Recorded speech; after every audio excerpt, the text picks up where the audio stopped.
talking about the presser, I would like to show you the most wonderful equipment in our factory.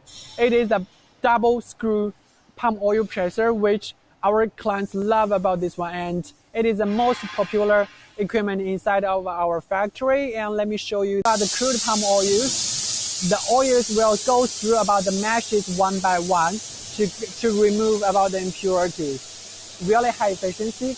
And we also have different size. That is a bigger size, but check about this one. It is a much smaller size for this clay filter.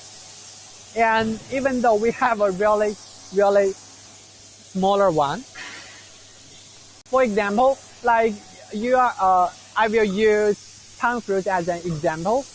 Like if you just want to get the palm oils on your own, in your own family, or share this equipment with your neighbors, you can just use about this one because there is a really simple pressing line. For example, you can just easily to get one thresher to get the very clean palm fruits and use one presser here, like single screw presser or double screw presser, which is totally depends on your budget. And then you can just add one palm clay filter to obtain about the palm oil. That is the most simple pressing line here.